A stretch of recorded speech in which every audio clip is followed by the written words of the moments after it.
சகோதரர், நீங்கள் கேட்கலாம். என்னுடைய பெயர் மகாதேவன். நான் மருத்துவராக பணியாற்றுகிறேன்.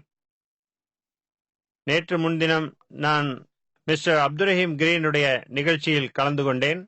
ஒரு மருத்துவ மாணவியால் ஒரு கேள்வி கேட்கப்பட்டது. சொர்க்கத்தை பற்றி கேள்வி கேட்டால், யார் இஸ்லாத்தை பின்பற்றுகிறார்களோ அவர்கள் சொர்க்கத்திற்கு செல்வார்கள், மற்றவர்கள் நரகத்திற்கு செல்வார்களா என்று கேட்டிருந்தார். அதற்கு மிஸ்டர் அப்துல் கிரீன் கொடுத்த பதில் திருப்திகரமாக இல்லை. தயவுசெய்து அதை விளக்கி கூற முடியுமா? நன்றி. சகோதரர் அப்துல் ரஹீம் கிரீனிடம் யாரோ கேள்வி கேட்டதாக சகோதரர் சொன்னார். இஸ்லாத்தை பின்பற்றினால் சொர்க்கத்திற்கும் இல்லை என்றால் நரகத்திற்கும் செல்வார்கள் என்ற பதில் அவருக்கு திருப்தி அளிக்கவில்லையாம். சகோதரர் அப்துல் ரஹீம் கிரீன் ஒரு சிறந்த சொற்பொழிவாளர். ஒருவேளை அவர் சொன்னது உங்களுக்கு சரியாக புரியாமல் போயிருக்கலாம். முஸ்லிம்கள் சொர்க்கத்திற்கும் முஸ்லிம் அல்லாதவர்கள் நரகத்திற்கும் போவார்களா என்ற அந்த கேள்விக்கு பதிலளிக்கிறேன். சொர்க்கத்திற்கு போகும் வழிமுறை சூரா அல் அசரில் சொல்லப்பட்டுள்ளது. அத்தியாயம் 103 வசனங்கள் 1-3 வரை அது சொல்கிறது,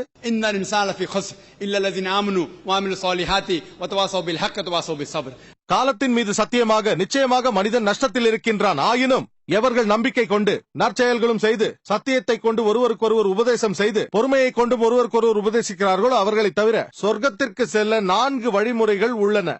ஈமான், நம்பிக்கை, நான் ஏற்கனவே சொன்ன ஈமானின் தூண்கள், நற்செயல்கள், சத்தியத்தை மக்களுக்கு உபதேசிப்பது, பொறுமை கொண்டும் ஒருவருக்கொருவர் உபதேசிப்பது. இந்த 4இல் ஏதாவது ஒன்றை தவறவிட்டால் கூட சாதாரணமாக நீங்கள் சொர்க்கத்திற்கு செல்ல முடியாது. உங்களை நீங்கள் அப்துல்லா, முகமது, சுல்தான், ஜாக்கீர் என்று அழைத்துக் கொண்டால் மட்டும் சொர்க்கத்திற்கு போக முடியாது. முஸ்லிம் என்று சொல்லிக் கொள்வதால் சொர்க்கத்திற்கு போக முடியாது. நான் ஏற்கனவே சொன்னது போல அல்லாஹ் சொல்கிறான் சூரா அன்கபூத்தில் அத்தியாயம் 29 வசனம் 2, நம்பிக்கை வைத்திருக்கிறேன் என்றும் நான் ஒரு முஸ்லிம் என்றும் சொன்னால் மட்டும் சொர்க்கத்திற்கு போக முடியுமா என்ன?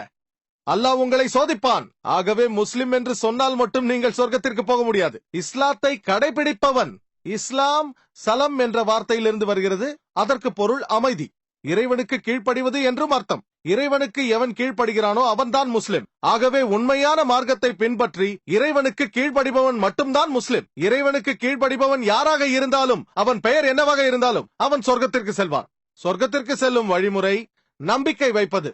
நான் சொன்ன அந்த தூண்கள், அல்லாவின் மீது, இறை தூதரின் மீது, மறுவாழ்வின் மீது, வேதங்களின் மீது நம்பிக்கை வைக்க வேண்டும். நற்செயல் செய்ய வேண்டும். மேலும் இறைவனுக்கு கீழ்ப்படிய வேண்டும். இறைவனுக்கு கீழ்ப்படிவது என்பதை அரபு மொழியில் இஸ்லாமிய மார்க்கம் என்போம். அதற்காக பாகிஸ்தானிலோ சவுதி அரேபியாவில் வாழ்ந்தாலோ சொர்க்கத்திற்கு போவோம் என்ற அர்த்தமல்ல. பாகிஸ்தானில் இருப்பவர்கள், சவுதி அரேபியாவில் இருப்பவர்கள் சொர்க்கத்திற்கு செல்வார்களா இல்லையா என்று அல்லாவிற்கு தான் தெரியும். எல்லாம் வல்ல இறைவனின் கட்டளைகளை பின்பற்றினால்தான் ஒருவர் சொர்க்கத்திற்கு செல்ல முடியும்.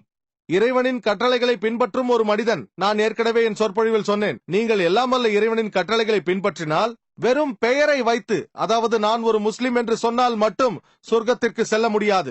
பெயரை மாற்றிக்கொள்ள வேண்டும் என்பது நிர்பந்தம் இல்லை. கிரீன் என்ற பெயர் முஸ்லிம் பெயர் அல்ல. அதனால் அவர் சொர்க்கத்திற்கு செல்ல மாட்டார் என்று அர்த்தம் அல்ல. சொர்க்கத்திற்கு செல்ல பிரார்த்திப்போம் இன்ஷா அல்லாஹ். அவர் மாறிவிட்டார். அவர் கிறிஸ்தவராக இருந்தார். பெயர் அல்ல, செயல்கள் தான் சொர்க்கத்திற்கு அழைத்து செல்லும். நம்பிக்கை, நற்செயல்கள், சத்தியத்தை உபதேசிப்பது, பொறுமை கொண்டும் ஒருவருக்கொருவர் உபதேசிப்பது. உங்கள் செயல்களும் நம்பிக்கையும் இவைகள் எல்லாமே சரியாக இருந்தால் இன்ஷா அல்லாஹ் எந்த மனிதனும் சொர்க்கத்தை அடைவான். உங்கள் கேள்விக்கு இதுதான் பதில். அடுத்த கேள்வியை நீங்கள் கேட்கலாம் சகோதரர். உங்கள் பெயர் மற்றும் தொழிலை சொல்லுங்கள். என் பேரு ராஜாஜி. நியூ காலேஜ்ல ஃபர்ஸ்ட் இயர் MA படிக்கிறேன். எனது கருத்துக்கள் உங்கள் கருத்துக்களுக்கு முரண்பாடாக இருக்கிறது. இருப்பினும் கேள்வி கேட்பது என்னுடைய கடமை. அதாவது, ஸ்ரீ கிருஷ்ணர் 16,000 மனைவிகளை மணந்தார். ஆகவே ஒரு முஸ்லிம் ஏன் 4 அல்லது 5 பெண்களை மணக்கக்கூடாது? இதிலிருந்து உங்கள் 2 மதங்களுமே மனித உரிமைகளை ஒடுக்குவதில் ஒற்றுமையாக இருக்கிறீர்கள் என்று தெரிகிறது. நீங்கள் பேசும்பொழுது, அதாவது பெண்கள் அழகாக இருக்கிறார்கள் என்று சொன்னீர்கள். ஆனால் அது ஒரு தனிப்பட்ட கண்ணோட்டம்தான். நீங்கள் அப்படி சொன்னால் உங்கள் சிந்தனையும் பார்வையும் தவறு என்றுதான் சொல்ல வேண்டும். அழகினுடைய கோட்பாடே இப்பொழுது மாறிக்கொண்டு வருகிறது. முன்பு கிளியோபாட்ரா அழகி என்று கூறினார்கள். ஆனால் இப்பொழுது அப்படி இல்லை. இப்பொழுது ஐஸ்வர்யா ராய்க்குத்தான் முதல் இடம். நீங்கள் குர்ஆன் மட்டும்தான் உண்மையானது என்று கூறினீர்கள். ஆனால் அதனால் குழப்பத்தை மட்டும்தான் விளைவிக்கின்றீர்கள். ஒரு குறிப்பிட்ட மதத்தை பின்பற்றும் போது நீங்கள் செய்யும் தவறுகள் உங்களுக்கு தெரிவதில்லை. குஜராத்தில் இதுதான் நடந்தது. 2000 முஸ்லிம்கள் தெருக்களில் கொல்லப்பட்டார்கள். அவர்களுக்கு உதவி செய்ய எந்த கடவுளும் வரவில்லை. கம்யூனிஸ்டுகளும் சில மக்களும் தான் வந்தார்கள். மத நம்பிக்கையிலிருந்து மக்கள் விலகிக் கொண்டிருக்கிறார்கள். ஆனால் உங்களை போன்ற ஆட்களுக்கு இது அதிர்ச்சியாகவே உள்ளது. மதம்தான் தோற்றுவிட்டது, மக்கள் அல்ல. ஆகவே மக்களை சுதந்திரமாக விடுங்கள். அதாவது கம்யூனிஸ்ட், நக்சல்பாரி போன்ற சமூக இயக்கங்களில் அவர்களை சேர உற்சாகப்படுத்துங்கள். நன்றி. சகோதரர் கம்யூனிஸ்ட் என்று நினைக்கிறேன். நல்ல கேள்வியை கேட்டிருக்கிறார். அவர் சொல்கிறார், இந்து மதம் ஸ்ரீ கிருஷ்ணரை 16,000த்திற்கும் மேற்பட்ட மனைவிகளை மணக்க அனுமதித்திருக்கிறது. இஸ்லாத்திலும் இப்படி இருக்கிறது. ஆகவே இந்து மதமும் இஸ்லாமும் சேர்ந்து பெண்களை இழிவுபடுத்துகிறார்கள் என்று அவர் சொல்கிறார். அவரை பொறுத்தவரையில் கிளியோபாட்ரா அழகாக இருந்தாராம், இப்பொழுது இல்லையாம். ஐஸ்வர்யா ராய் நம்பர் 1 என்கிறார். உங்களுக்கு இருக்கலாம், எனக்கு இல்லை. உங்களுக்கு அழகாக தோன்றுவது எனக்கு தோன்றாது. உங்கள் கருத்தை நான் ஏற்கிறேன். எல்லாம் கண்ணோட்டம் தான். உங்களுக்கு ஐஸ்வர்யா ராய் நம்பர் 1 தெரியலாம், ஆனால் எனக்கு அப்படி இல்லை. ஆகவே சகோதரரே, ஒவ்வொருவரின் கண்ணோட்டமும் வேறு விதமாக இருக்கும். நான் உதாரணமும் கொடுத்தேன். அமெரிக்காவில் நாகரிகமாக தெரிவது இங்கு அநாகரிகம், இங்கு நாகரிகமாக தெரிவது அங்கு அநாகரிகம். யார் முடிவு செய்வது? ஒரு மனைவிக்கு மேல் மணப்பது பெண்களை இழிவுபடுத்துவது என்று நீங்கள் நினைத்தால் உலகத்தில் உள்ள லட்சக்கணக்கான பெண்களை நீங்களா பாதுகாப்பீர்கள்? யார் கவனிப்பது?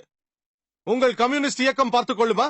அல்லாஹ் இந்த திருக்குரானில் மனித இனத்திற்கான பிரச்சனைக்கு தீர்வை சொல்லியிருக்கிறார். அந்த தீர்வை உங்களால் ஏற்றுக்கொள்ள முடியவில்லை. நான் உங்களை பார்த்து ஒரு கேள்வி கேட்கிறேன். இன்று லட்சக்கணக்கான பெண்கள் ஆண்களை விட அதிகமாக இருக்கிறார்கள். அவர்களை யார் பாதுகாப்பார்கள்? ஒவ்வொரு மாதமும் உதவித்தொகை கொடுக்கலாம், ஆனால் அது மட்டுமே அவர்களுக்கு போதாது. ஒரு ஆணிற்கும் பெண்ணிற்கும் இடையில் உள்ள பாலியல் உறவு இயற்கையானது. திருக்குரானில் அல்லாஹ் சொல்கிறான், சூரா ரூமில் அத்தியாயம் 30 வசனம் 21, அவர்களிடையே அன்பை ஏற்படுத்தி இதயங்களை இணைக்கிறோம். நான் ஒரு மருத்துவன், எனக்கு நன்றாக தெரியும். ஒரு பெண்ணால் வாழ்க்கை முழுவதும் கன்னியாகவே இருக்க முடியாது. அது சாத்தியமும் இல்லை. என்ன செய்ய போகிறீர்கள்? அவர்கள் நிலை என்ன? விபச்சாரத்தில் ஈடுபடுவார்கள். உங்கள் கம்யூனிசம் அவர்களுக்கு என்ன செய்யும்? இதற்கு தீர்வு என்ன? தீர்வே இல்லை. நம்மை படைத்த அல்லாஹ் தீர்வு கொடுத்திருக்கிறான், ஆனால் அதை உங்களால் ஏற்றுக்கொள்ள முடியவில்லை. ஆகவே சகோதரரே, நீங்கள் அதையும் விட சிறந்த தீர்வை கொடுங்கள். உங்களால் அது முடியுமா? இஸ்லாத்தில் ஒரு மனைவிக்கு மேல் மணக்க வேண்டும் என்பது கட்டாயம் அல்ல. 4 மனைவிகள் என்பது கட்டாயம் அல்ல. 4 மனைவிகள் வைத்திருக்கும் எந்த இந்திய முஸ்லிமையும் எனக்கு தெரியாது. வெளிநாட்டில் சில முஸ்லிம்கள் மனம் முடித்திருக்கிறார்கள். இது ஒரு நல்ல தீர்வு என்பதை நீங்கள் எண்ணி பார்க்க வேண்டும். எல்லோராலும் ஒரு மனைவிக்கு மேல் மணக்க முடியாது. எல்லோராலும் முடியாது. ஆனால் மனைவிகளை சமமாக நடத்த தகுதியுள்ள ஆண்களுக்கு அல்லாஹ் அனுமதி அளித்துள்ளான். அவர்கள் சமமாக நடத்தினால் உங்களுக்கு என்ன பிரச்சனை? எனக்கு புரியவில்லை. இது எப்படி இழிவாகும்? இது மேம்படுத்துவதாகும். அமெரிக்காவில் கலை கலாச்சாரம் என்ற பெயரில் என்ன செய்கிறார்கள்? அவர்கள் பெண்களை இழிவுபடுத்துகிறார்கள். பெண் விடுதலை என்ற பெயரில் அவர்கள் பெண்களை போகப் பொருளாக பயன்படுத்திக் கொள்கிறார்கள். அது மட்டுமல்ல, பெண்கள் மரியாதையை இழந்து ஆன்மாக்களையும் இழக்கிறார்கள். பெண்களை மேம்படுத்துவதாக கூறும் மேற்கத்திய சமுதாயம் பெண்களை ஒரு விபச்சாரியாகவும் போதைப் பொருளாகவும் மாற்றிவிட்டார்கள். கலை கலாச்சாரம் என்ற திரைக்கு பின்னால் மறைந்திருக்கும் வண்ணத்து பூச்சிகளாக மாற்றிவிட்டார்கள். கலை கலாச்சாரம் என்ற பெயரில் ஐஸ்வர்யா ராய் அவர் என்ன செய்கிறார்? மாடலிங். அது சரியா? ஆகவே நமது சிந்தனையை சரி செய்து கொள்வது முக்கியம். நாங்கள் எங்கள் தாயையோ மகளையோ விற்க விரும்பவில்லை. நீங்கள் விருப்பப்பட்டால் செய்யுங்கள். பிரபலமான விளம்பரத்தை பற்றி போன முறையும் நான் கூறினேன். BMW பற்றி. அது மிக பிரபலமான ஒரு கார். உங்களுக்கு BMW கார் தெரியுமா? மிக பிரபலமான கார். இளைஞர்கள் அதிக அளவில் அந்த காரை விரும்புவார்கள். அந்த விளம்பரத்தில் காருக்கு முன்னால் அரைகுறை ஆடையில் ஒரு பெண் நின்று கொண்டிருப்பார். ஓட்டி பாருங்கள் என்று எழுதியிருக்கும். காரையா பெண்ணையா? நீங்கள் என்ன செய்கிறீர்கள்? கம்யூனிசம் என்ற பெயரில், பெண்களை மேம்படுத்துகிறோம் என்ற பெயரில் உங்கள் மகள்களையும் தாய்களையும் விற்கிறீர்கள். முஸ்லிம்களான நாங்கள் அப்படி செய்யவே மாட்டோம். அமெரிக்காவில் ஒருவர் 5, 10, 20 என்று வப்பாட்டிகள் வைத்துக் கொள்ளலாம். யாரும் தடுக்க முடியாது. ஆகவே கம்யூனிசத்தில் வப்பாட்டிகள் வைத்துக் கொள்ள அனுமதி உண்டு. ஆனால் இஸ்லாத்தில் ஒரு மனைவிக்கு மேல் இருந்தால் அவருக்கு மரியாதை கொடுக்க வேண்டும், மதிப்பு கொடுக்க வேண்டும், உங்கள் சொத்தை பகிர்ந்து கொள்ள வேண்டும். அதை உங்களால் ஜீரணிக்க முடியவில்லை. பெண்களை இழிவுபடுத்துவது யார்? நீங்களா நானா? அமெரிக்காவில் உலகில் முன்னிலையில் இருக்கும் அந்த நாட்டில் இஸ்லாம் பெண்களை இழிவுபடுத்துகிறது என்று சொல்லும் அந்த நாட்டில் உங்களுக்கு தெரியுமா, இஸ்லாம் அங்கு வேகமாக பரவிக் கொண்டிருக்கிறது. இஸ்லாத்தை அநேக மக்கள் ஏற்றுக்கொள்கிறார்கள். இஸ்லாத்தை ஏற்றுக்கொள்ளும் அந்த மக்களில் 3/2 பங்கு பெண்கள் தான். இஸ்லாம் பெண்களை இழிவுபடுத்தினால் ஏன் அமெரிக்க பெண்கள் இஸ்லாத்தை ஏற்றுக்கொள்கிறார்கள்? அமெரிக்க ஆண்கள் ஏன் ஏற்றுக்கொள்கிறார்கள்? டாக்டர் அபு அமினா பிலால் பிலிப்பையும் சகோதரர் அப்துல் ரஹீம் கிரீனையும் இஸ்லாத்தை ஏற்றுக்கொள்ளும்படி யார் கட்டாயப்படுத்தினார்கள்? யார்? பெண்களை கணக்கிட்டால் 3/2 பங்கு பெண்கள் தான் இஸ்லாத்தை ஏற்றுக்கொள்கிறார்கள். ஏன்? இஸ்லாத்து பெண்களை இழிவுபடுத்துகிறது என்றால் ஏன் ஏற்கிறார்கள்?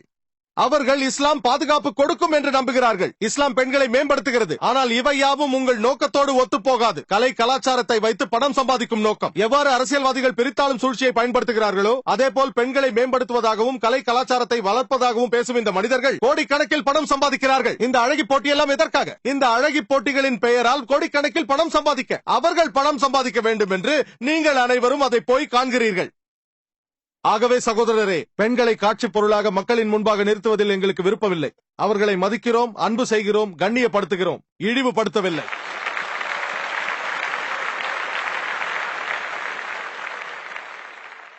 இப்பொழுது முஸ்லிம் அல்லாத சகோதரி கேள்வியை கேட்கலாம்.